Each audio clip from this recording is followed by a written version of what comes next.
কি গো গিন্নি, মাছ দিয়ে ভাত খাচ্ছ নাকি? এই দেখো, তোমার জন্য আজকেও কত বড় একটা রুই মাছ ধরে এনেছি। আজকে রুই মাছের পাতুরি করবে বুঝলে, দুজনে পেট ভরে রুই মাছের পাতুরি দিয়ে ভাত খাবো। ধুর ছাই, তোমার বউ হয়ে এই বাসায় আসার পর থেকেই শুধু মাছ আর মাছ খেয়েই চলছি। বলি কি, এত মাছ কি খাওয়া যায়? না বাবা না, আমি আর মাছ টাছ খাবো না। এত মাছ খেতে খেতে কবে যে মেছো ভূত হয়ে যাব কে জানে। না না না, আমি আর এই মাছ একদমই খেতে পারবো না। এ কি বলো গিন্নি, আমি জেলে মানুষ, নদী থেকে মাছ ধরে আনি। মাছ ছাড়া তোমাকে কি ধরে এনে খাওয়াবো গো? শোনো, আমি বলি কি, তুমি এই মাছটা বাজারে বিক্রি করে দিয়ে এসো। যা টাকা পাবে সেই টাকা দিয়ে আমরা দই আর মিষ্টি নিয়ে বড় আপার বাসায় দুদিন বেরিয়ে আসি। সেখানে আমার দুলা ভাই শাকসবজি চাষ করে। শাকসবজি খেয়ে না হয় মুখটা একটু তাজা করে আসি, কি বলো? সে তুমি যা ভালো মনে করো তাই হবে। তাহলে আর আমি দেরি করব না, যাই জলদি করে বাজারে গিয়ে এই রুই মাছটা বিক্রি করে আসি। হ্যাঁ হ্যাঁ, আর দেরি করো না, তুমি এখনই বাজারে চলে যাও। শোনো, তাহলে তুমি জলদি করে রেডি হয়ে থেকো। আমি বাজার থেকে এসেই তোমাকে নিয়ে বড় আপাদের বাড়িতে রওনা দেব। ঠিক আছে ঠিক আছে, তার বলতে হবে না।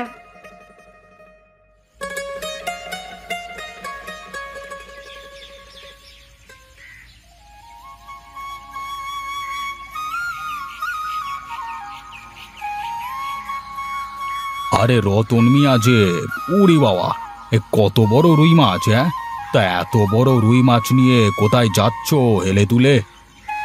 আগে আর বলবেন না মোড়ল মশাই, বউ মাছ খেতে খেতে একেবারে অতিষ্ঠ হয়ে গেছে, তাই নদী থেকে ধরে আনা টাটকা রুই মাছটা বাজারে বিক্রি করতে যাচ্ছি। তা বেশ তা বেশ, তা মাছটা যদি বিক্রি করো তাহলে দাম কত চাচ্ছ? যদি দামে মিলে যায় তাহলে আমি তোমার এই রুই মাছটা কিনে নেব। বলো, তোমার এই রুই মাছের দাম কত? আপনি হলেন আমাদের গ্রামের মোড়ল মশাই, আপনার কাছে কি আর সবার মতো দাম চাওয়া যায়? হ্যাঁ, বলুন না, আপনি কত টাকা দেবেন বলুন। মাছটা তো বেশ বড়ই দেখা যাচ্ছে, আমি তোমাকে 200 টাকা দেব। যদি হয় তাহলে মাছটা আমাকে দিয়ে যাও। আগে মোড়ল মশাই, 200 টাকা তো খুবই কম হয়ে যায়, আপনি আর 100 টাকা বাড়িয়ে দিন। রতন মিয়া, তোমাকে ঠকানো খুবই মুশকিল।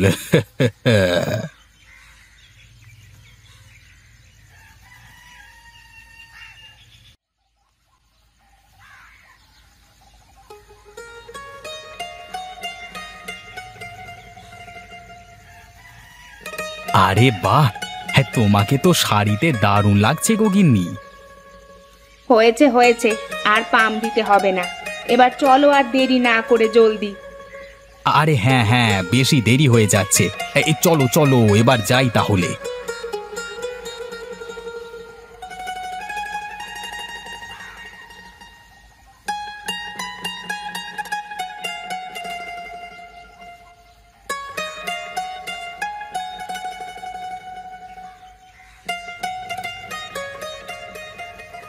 আরে গিন্নি, এই নাও, এই শাক সবজিগুলো ধুয়ে জলদি রান্না করো তো। সকাল থেকে আমার যে খুব খিদে পেয়েছে, এখন আর কিছুতেই না খেয়ে থাকতে পারছি না গো। বলে কি, কিন্তু শাক সবজি রান্না করতে তো অনেক সময় লাগবে। আচ্ছা, তোমাকে আমি একটু দুধ গরম করে দিই। আরে না না, দুধ একেবারেই খাওয়া যাবে না। দুধ যদি খেয়ে ফেলি তাহলে দুধ বিক্রি করবার টাকা দিয়ে যে চাল ডাল আর তেল আনতে পারবো না।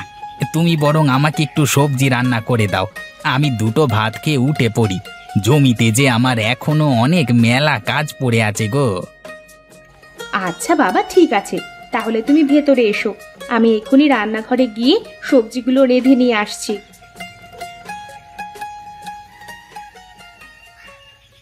ওহ, সেই কখন থেকে হেঁটেই চলেছি, পথ যে আর শেষই হচ্ছে না। ও গিন্নি, আর কত দূর তোমার বড় আপার বাড়ি? আরে হাঁটতে হাঁটতে তো পা একেবারে ব্যথা হয়ে গেছে গো। আরে এই তো চলে এসেছি, আর একটু পথ পাড়ি দিলেই বড় আপার বাড়ি। একটু একটু করে তো অনেকক্ষণ ধরেই হেঁটে চলেছি, কিন্তু পথ যে ফোরাবার নামগন্ধ নেই। এই তো আর একটা গ্রাম পাড়ি দিলে আমার বড় আপার বাড়ি। চলো জলদি করে পা চালাও।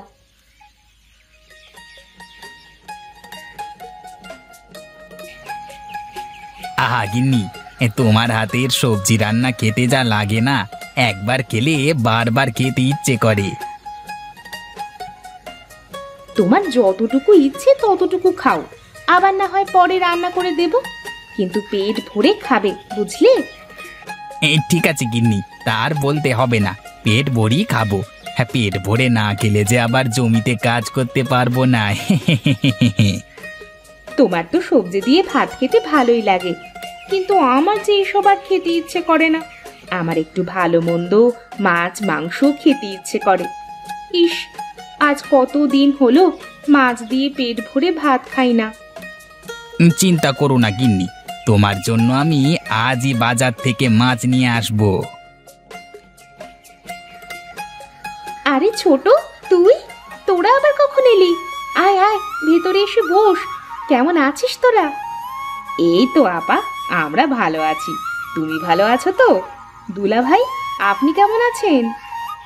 আয় তোরা ভেতরে আয়, তোদেরকে আমি লেবুর শরবত করে দিচ্ছি।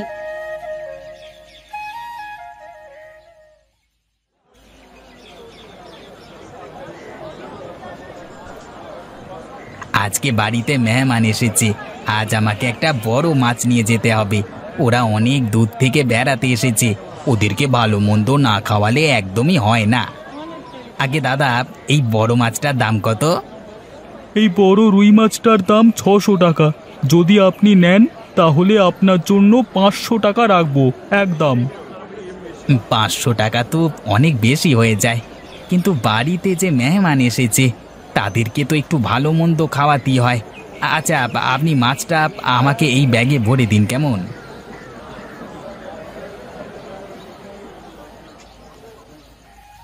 আরে দিদি, তোদের বাগানে তো অনেক রকমের সবজি ধরেছে। ইস, দেখেই কেমন চোখ জুড়িয়ে আসছে। না জানি খেতে কতই না মজার সবজিগুলো। আরে এত ধৈর্যহারা হোস না ছোট, বেড়াতে যখন এসেছিস তোকে অবশ্যই সবজি আমি রান্না করে খাওয়াবো। সত্যি বলছো তো দিদি? জানো কতদিন ধরে তোমার হাতে রান্না খাই না। খাস না তবে আজ খাবি।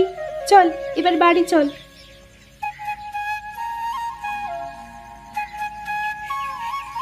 আরে গিন্নি, তুমি মেহমানকে নিয়ে কোথায় গিয়েছিলে? এইদিকে যে আমি সেই কখন থেকে বাজার নিয়ে দাঁড়িয়ে আছি, সে খেয়াল কি আছে? মেহমান এসেছে, তাদেরকে যে খেতে দিতে হবে সে কথা কি ভুলে গেছ? আর বলো না, ছোট তোমার ক্ষেতের সবজি দেখার জন্য আমাকে খুব জোর করছিল, তাই ওকে নিয়ে তোমার সবজি ক্ষেত থেকে ঘুরিয়ে নিয়ে আসলাম। তা বেশ করেছো। এবার রান্নাঘরে গিয়ে জলদি রান্নাটা করে ফেলো তো, মেহমান যে না খেয়ে আছে। আরে ঠিক আছে বাবা, ঠিক আছে, আমি এখনই রান্নাঘরে গিয়ে রান্না করে নিয়ে আসছি। তোমরা ঘরে গিয়ে গল্প করো।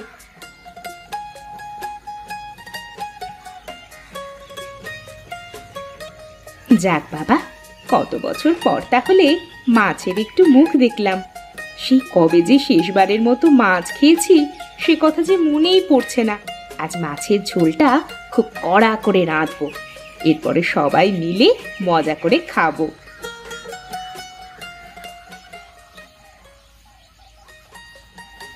কই গো গিন্নি, রান্না কি হলো তোমার?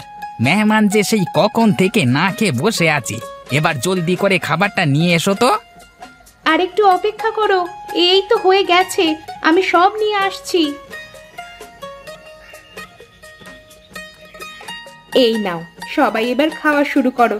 ছোট, তোর যা যা লাগে নিজের হাত দিয়েই তুলে নিস, বুঝলি? মনে করবি এটা তো নিজের বাড়ি। এ কি দিদি, সবজি কোথায়? আমাকে সবজি দে, আমি সবজি দিয়ে ভাত খাবো। কোথাও তো সবজির থালা দেখছি না। তুই কি আবার রান্নাঘরে সবজি রেখে এসেছিস? আরে না রে ছোট, না, আজ তোর জিজু একটা বড় মাছ এনেছে, সেই মাছটাই আমি রান্না করেছি তোদের জন্য। তাই আজ আমি তোর জন্য কোনো সবজি রান্না করিনি।